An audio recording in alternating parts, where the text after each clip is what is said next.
ఒక్కొక్కసారి చాలా మంచి మంచి మూవీస్ కొంతమంది హీరోలు మిస్ చేసుకుంటూ ఉంటారు. ఇలా గతంలో చాలా సినిమాలు మీరు చూసే ఉంటారు. అయితే 'కల్కి' లాంటి సినిమాని మిస్ చేసుకుంది ఎవరు? 'కల్కి' సినిమాలో భైరవ పాత్ర వేసినటువంటి ప్రభాస్ అసలు వేయాల్సిన హీరో ఎవరు? అయితే ఈ విషయాల గురించి మనతో చర్చిస్తానికి సీనియర్ జర్నలిస్ట్ హేమసుందర్ గారు ఉన్నారు. వారిని అడిగి తెలుసుకుందాం. సార్ నమస్తే. నమస్తే అండి. సార్, 'కల్కి' సినిమాకి సంబంధించి చూస్తే బిగ్గెస్ట్ హిట్ అని చెప్పేసి అనుకోవచ్చు. ఓ రకంగా చెప్పాలంటే ఇప్పటిదాకా టాలీవుడ్లో ఉన్నటువంటి ఒక రికార్డ్స్ అన్ని కూడా బద్దలు కొట్టేటువంటి సినిమా అని చెప్పుకోవచ్చు. అయితే ఇలాంటి ప్రభాస్ మూవీ ఏదైతే ఉందో, ప్రభాస్ కాకుండా మనం ఇంకొకరు ఎవరిని కూడా ఊహించుకునే స్థాయి అయితే లేదు. ఎందుకంటే ఆ జనరేషన్లో హీరోస్ ఎవరైతే ఉన్నారో వాళ్ళందరూ కూడా ఎవరిని ఊహించుకోలేరు. కానీ ప్రభాస్ కాకుండా ఇంకొక హీరోతోని నాగశ్విన్ చర్చించినట్టు, ఆయన నేను కాదు ప్రభాస్ అయితేనే కరెక్ట్ అని చెప్పేసి చెప్పినట్టుగా కొన్ని వార్తలు అయితే వస్తున్నాయి. దాంట్లో నిజమంతా అసలుకి ఆ హీరో ఎవరంటే ఏం చెప్తారు? సాధారణంగా సినిమా ఫీల్డ్లో ఇలా జరుగుతూనే ఉంటుంది. ఒక కథనే ఒకరి దగ్గరే ఉండదు. చాలామంది చెప్పిన తర్వాత ఒక హీరో ఓకే అంటే ఆ హీరోతో అది వర్కౌట్ అవుతుంది, సినిమాగా వస్తుంది. అది సక్సెస్ అయిన తర్వాత ఎవరైతే అంతకుముందు విన్నారో వాళ్ళందరూ చాలా ఫీల్ అవుతుంటారు. సర్వసాధారణంగా ఇండస్ట్రీలో జరుగుతూ ఉంటుంది. అది ఒక్కొక్కసారి ఏంటంటే ఇది మనం చేస్తే వర్కౌట్ అవ్వదనే ఉద్దేశం కావచ్చు, ఈ డైరెక్టర్ మీద నమ్మకం లెక్క కావచ్చు, మొత్తానికి అది కార్యరూపం దాల్చదు. ఆలోచన అక్కడితో ఆగిపోద్ది. ఆ హీరో నుంచి చేజారి ఇంకో హీరో దగ్గరికి వెళ్తుంది. ఇలా చేతులు మారే కథలో చెప్పరు బయటికి, కానీ దాదాపు ఒకే కథ 10 మంది హీరోల దగ్గరికి వెళ్ళినా ఆశ్చర్యపోకర్లా. అవును, ఈ గతంలో చూసుకుంటే మనం పూరి జగన్నాథ్ సినిమాలు మ్యాక్సిమం ఆఫ్ ది సినిమాలు చేయాల్సినంత కూడా పవర్ స్టార్ పవన్ కళ్యాణ్, అది పోకిరితో సహా. కానీ అవన్నీ కూడా ఒక్కొక్కరికి ఒకటి, రవితేజకి కొన్ని సినిమాలు వెళ్తే కొన్ని మహేష్ బాబుకి వెళ్ళడం కానీ ఇలాంటివన్నీ చాలా చూస్తున్నాం. ఒక్కోసారి అంటే వీళ్ళు బిగ్గెస్ట్ బ్లాక్ బస్టర్ అయిపోయిన తర్వాత ఈ హీరోలు ఫీల్ అయ్యే అవకాశం ఉందంటారా? 100% ఫీల్ అవుతారు. అరే మనం ఎట్లా మిస్ చేసుకున్నాం, ఈ కథ నిజంగా మనం చేసి ఉంటే ఈ పేరు నాకు వచ్చేది కదా అనే ఫీలింగ్ అయితే ఖచ్చితంగా ఉంటుంది. ఇక 'కల్కి' విషయానికి వచ్చేసరికి ఎవడే సుబ్రహ్మణ్యం, మహానటి ఈ 2 సినిమాలు మంచి హిట్ అయినాయి. అప్పుడు చిరంజీవి గారు ఆ కార్యక్రమానికి వచ్చి అభినందించారు నాగిని. అద్భుతంగా ఉంది, నువ్వు మళ్ళీ చేస్తే నీతో కూడా నేను సినిమా చేద్దామని ఉందా నాకు అనే మాటని చిరంజీవి గారు అన్నారట. దాంతో నా దగ్గర ఆల్రెడీ ఒక కథ ఉంది, అది ఇది లైన్ అని చెప్పారంట. అది 'కల్కి' కథ. మరి చిరంజీవి గారు ఏమన్నారంటే దానికి విని, ఇది నేను చేస్తే వర్కౌట్ అవ్వదు, నువ్వు ప్రభాస్తో చేయించుకుంటే బెటర్ అని చెప్పి చిరంజీవి గారే అన్నారని వార్తలు అయితే వస్తున్నాయి. బహుశా అనే ఉంటారు. ఇది అంటే ఇక్కడ నేను చేయలేకపోయినా బాధ చిరంజీవి గారికి ఉండదు.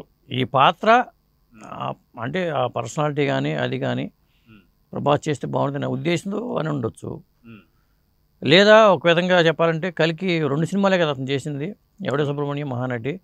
ఇంత పెద్ద స్పాన్ ఉన్న కథని ఇతను న్యాయం చేయగలడా అనే డౌట్తో కూడా అని ఉండొచ్చు, చెప్పలేము. అది ఆ తర్వాత ప్రూవ్ చేసుకోగలిగాడు కదా అతను. అయితే ఇండస్ట్రీలో ఎవరైతే సక్సెస్ అవుతూ వస్తున్నారో వారందరినీ కూడా చాలా ఏమంటారనమాట, ఒక చిన్న సన్మానం కావచ్చు, లేదా చిన్న సత్కారం కావచ్చు, లేదంటే పిలిచి వాళ్ళతో మాట్లాడడం కావచ్చు, చిరంజీవి గారు చేస్తూ ఉంటారు. అలానే చూస్తే మనకి సత్యదేవ్ కావచ్చు, ఇలాంటి వాళ్ళందరినీ కూడా మనం చూస్తున్నాం. అయితే అలాంటి కోవలోనే ప్రభాస్ని కూడా చాలాసార్లు చాలా సినిమాలు కూడా మెచ్చుకుంది చిరంజీవి. అయితే ఖచ్చితంగా సినిమా లైన్ చెప్తున్నప్పుడు చిరంజీవి గారు ఊహించుకొని ఉండొచ్చా, అవును నేను కాకుండా ఇలాంటి ఫైట్స్ కావచ్చు, ఇలాంటి దానికి కట్అవుట్ ఏదైతే ప్రభాస్ ఉంటే అది సెట్ అవుతుందని చెప్పి అనుకుని ఉండొచ్చు అంటారా? ఒక్కొక్కసారి అది కూడా అనుకుంటారు వాళ్ళు చెప్తే సజెస్ట్ చేస్తారు కూడా. ఒక హీరోకి కథ చెప్పినప్పుడు ఈ పాత్ర నేను చేయడం కరెక్ట్ కాదు, పలానా హీరో చేస్తే బాగుంటుంది అని సజెషన్స్ కూడా ఇస్తారు. ఎందుకంటే ఆ రూపాన్ని అవి ఊహించుకుని దీనికి అలాంటి పర్సనాలిటీనే కావాలని చెప్పి సజెస్ట్ చేస్తూ ఉంటారు. ఆ ఉద్దేశంతో కూడా చిరంజీవి గారు చేసి ఉండొచ్చు. అట్లా అనుకున్నప్పుడు నమ్మకం లేక నాగితో చేయలేదు అనుకోవడానికి కారణం లేదు. అలా అనుకుంటే మరి వశిష్ఠకి వెంటనే అవకాశం ఇచ్చారు కదా, కళ్యాణ్ రామ్తో హిట్ అవ్వగానే. మరి ఇప్పుడు విశ్వంబరకి వశిష్ఠకి అవకాశం ఇచ్చారు కదా, మరి నమ్మకం ఉందిగా. కొత్త కుర్రోడు ఏం చేస్తాడు, ఇంత పెద్ద సబ్జెక్ట్ డీల్ చేస్తాడా అని అపనమ్మకం ఉండాలిగా. కాబట్టి అది కాదు, ఈ పాత్రకి 'కల్కి' పాత్రకి ప్రభాస్ అయితేనే కరెక్ట్ అని ఆయన భావించి అదే మాటనే చెప్పుండాలి. అంతకుముందు ఏమనుకున్నారంటే అసలు వైజయంతి వాళ్ళ బ్యానర్లో చిరంజీవి గారు జగదేక వీరుడతల సుందరికి సీక్వెల్ చేయబోతున్నారు అనేది టాక్ అయితే వచ్చింది. ఆ టాక్ వచ్చింది కానీ అది కార్యరూపం దాల్చలేదు. పైగా ఆయన చేయబోయే విశ్వంబర పాత్ర ఆటే కంటిన్యూటీ అని చెప్పి వార్తలు వస్తే దత్ గారేమో కాపీ రైట్ కింద మా జగదేక వీరుడు అతిలోక సుందరిని వేరే ఎవరు కూడా వాడటానికి వీలేదు, ఇది కాపీ రైట్ కింద మేము యాక్షన్ తీసుకుంటాం అనే దీంతో ఒక స్టేట్మెంట్ కూడా వచ్చింది దత్ గారి దగ్గర నుంచి.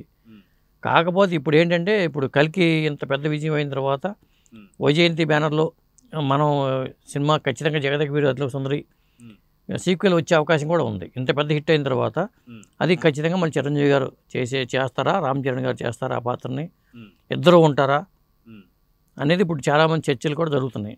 ఇంత పెద్ద హిట్ వచ్చిన తర్వాత నెక్స్ట్ సినిమా స్థాయి తగ్గించుకోరు కదా, ఒక్కొక్కటి పెద్దగా విరిగిపోతున్నప్పుడు ఆ జగదేక వీరుడు అతిలోక సుందరి సోషియో ఫాంటసీ కాబట్టి ఆ సోషియో ఫాంటసీ చిరంజీవి గారిని లేదా రామ్ చరణ్ పెట్టుకుని ఒక మల్టీ స్టారర్గా వైజయంతి చేసింది అనుకోండి, ఇప్పుడు బ్యానర్ వాల్యూ కూడా ఇంకా పెరిగిపోద్దిగా.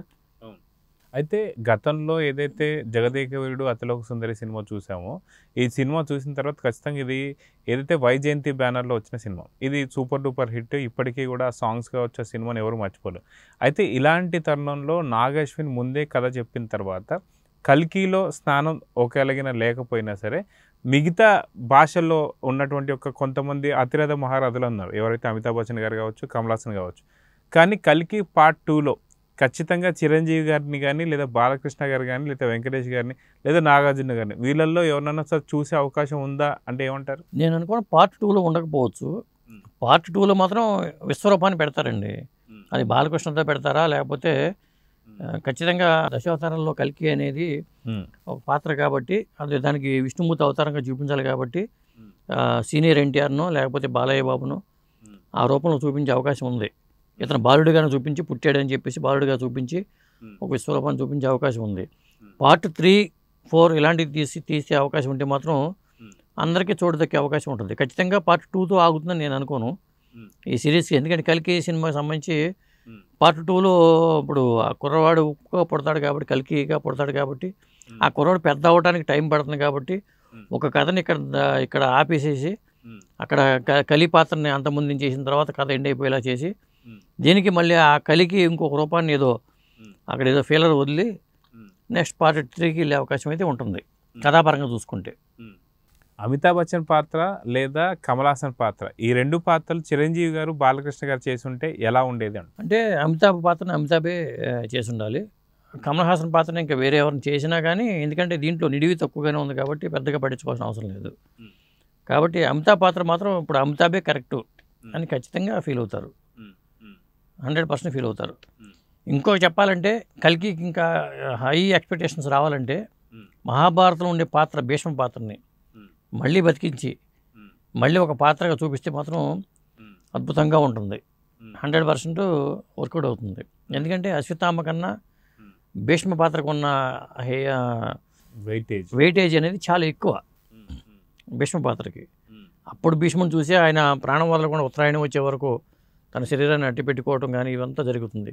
అలాగే భీష్మ పాత్ర కానీ అభిమన్యుడి పాత్ర కానీ ఆ రెండు పాత్రలకి తీసుకొస్తే మళ్ళీ మనకి ఎట్టగో ముడిపెట్టారు, ఆల్రెడీ చూపించారు కాబట్టి మహాభారతం పాత్రలు మళ్ళీ వచ్చినాయి అని చెప్తున్నారు కాబట్టి అప్పుడు కురుక్షేత్రం జరిగింది కాబట్టి ఇప్పుడు కల్కి పార్ట్ 2లో కూడా ఒక కురుక్షేత్రం, పెద్ద కురుక్షేత్రం చూపించే అవకాశం ఉంటుంది. ఎందుకంటే ఆ క్లైమాక్సే పెద్ద క్లైమాక్స్ చూపిస్తారు ఖచ్చితంగా. కాబట్టి అలా చేసుకోవచ్చు భీష్మ పాత్రని కానీ, లేకపోతే నేను అనుకున్న చెప్పిన పాత్రలు కానీ, అభిమన్యుడి పాత్ర కానీ. అయితే కల్కి సినిమా చూడాలి అంటే పురాణాలు ఖచ్చితంగా తెలిసే ఉండాలంటారా, లేదా ఇవన్నీ తెలియకుండా వెళ్ళినా సరే సినిమా ఎంజాయ్ చేయొచ్చు అంటారా? కల్కి సినిమా వల్ల కొంత మేలు జరిగింది. అదేంటంటే అసలు అశ్వత్థామ అంటే ఎవరో తెలియని నేటి జనరేషన్కి అశ్వత్థామ గురించి తెలిసింది. మహాభారతంలో కర్ణుడి గురించి, అర్జునుడి గురించి తెలియని వాళ్ళు కూడా కొత్త జనరేషన్ వాళ్ళకి తెలియకపోవచ్చు, మహాభారతం చదవకపోవచ్చు, వాళ్ళకు కూడా తెలిసింది. అంటే ఈ సినిమా వల్ల ఇప్పుడు తెలియకపోయినా అశ్వత్థామ అసలు ఏంటని నెట్లో సెర్చ్ చేసేవాళ్ళు చాలామంది ఉన్నారు.